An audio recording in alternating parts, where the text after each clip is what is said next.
Ayan mga kalugar, ilang linggo namin hindi na mower itong lugar na to. Maraming sama-sama. Ang taas ng damo dahil nakailang ulan siya.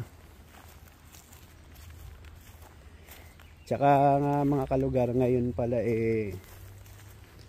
ito yung huling linis namin dito sa lugar na to. Yan. Taas na nito, dati wala na to nagupitan ko na to Ganda ng bulaklak niya.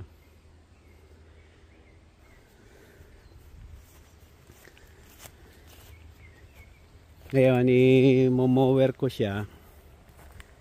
Last na to. Kailangan to mga 2 doble ngayon tong i-mower kasi mataas na, hindi kaya ng ano ito.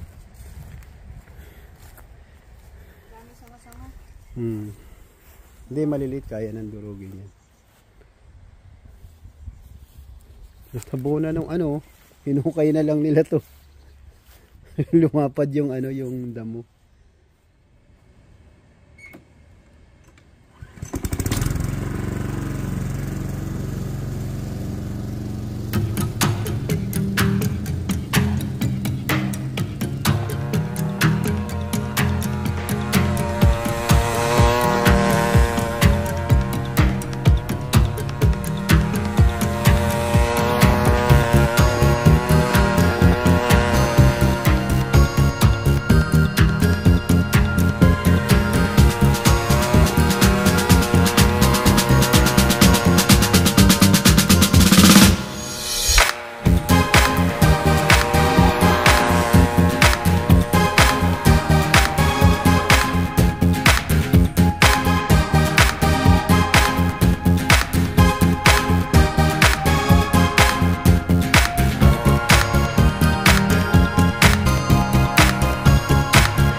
Ayan mga kalugar, kung mapapansin nyo,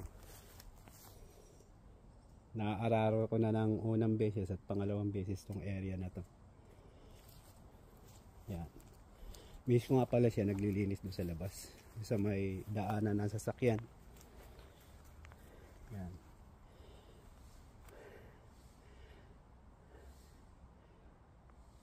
Yan. Laking diferensya, di ba? Ganda na.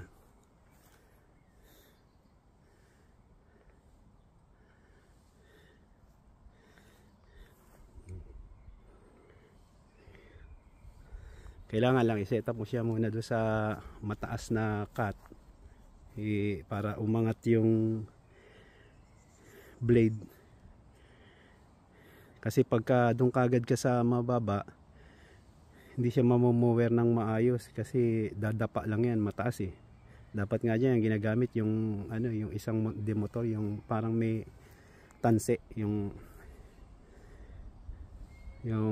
hinahaplit lang siya kasi hindi na kaya pagka ganyan kataas yung kung mower. Kaya kung mower kailangan set up mo siya doon sa pinakamataas na cut, tapos araruhin mo siya ulit ng i-cut mo ulit siya ng pinakamababa. Doon naman siya sa yung ganyan na siya para maganda tingnan. Okay, tuloy na natin ang trabaho mga kalugar. Meron pa doon sa baba eh. Ayan mga kalugar, tapos na siya dito sa area na to. Yan, ganda na siya, hindi na kagaya kanina na ang dami mga ano, sobrang taas ng damo papunta na sa talahib. Ngayon dito naman tayo susunod sa baba. Yan, kapraso na lang yan. Ano, malapit na yan matapos. Kakape muna tayo, mamaya uli. Tapos na agay, kapag merienda na kami. Nakapag mower na dito ng konti kaya pagod na ako, siya naman daw. Yan, si Joby naman nagmo-mower.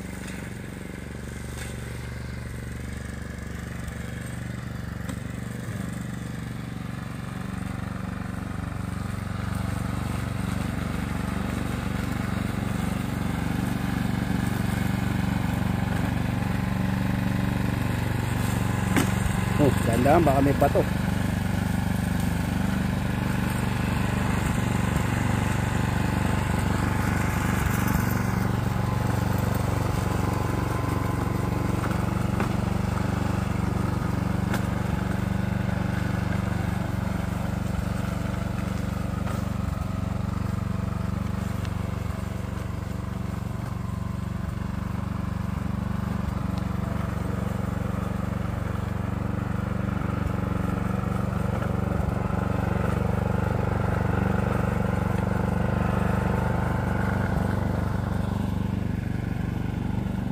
Hirapan na siya.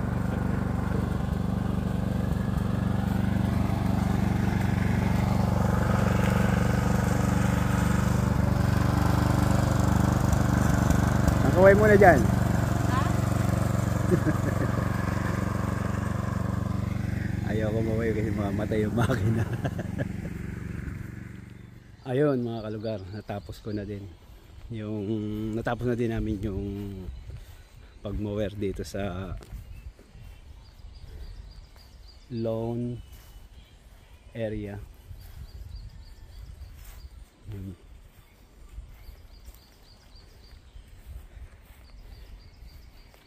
Ang pasada yan, gatuwa na yung mga ibon, oh. Nakagala na sila.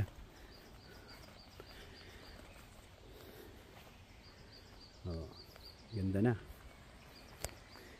Kung may oras pa kami, dapat kakating ko pa to eh. Kaso may-ari na kasi itong ano, may nakabili na, kaya pinamower na lang yung grass. Yung damo na lang ang pinabawasan kasi kapal na nga eh. May mo 3 linggo halos na hindi kami nakapunta. Kasi palaging umuulan. Yan. Okay na tong area na to. Itong hagdan na to, kailangan na to ng repair oh. Kasi ito magilid na. Sobrang tagal na nito.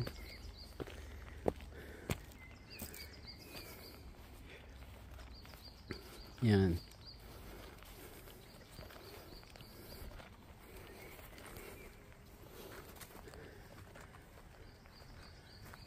Namower ko na rin to, yung labas. Taas na ito kanina. Itong area na to.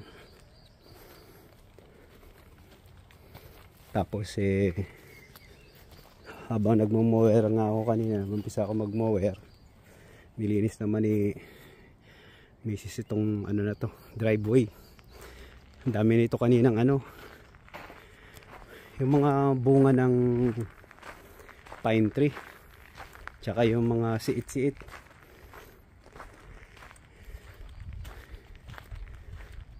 Buti na, diniretso na niya doon. Wala na akong hahakutin kasi dati tinitira niya dito, hindi tinutumpok niya. Buti diniretso niya na doon. Okay. Hanggang dito na lang mga kalugar. Maraming salamat. Ito na yung huling linis namin dito sa bahay ng amo ni Joby. Bye bye. God bless always.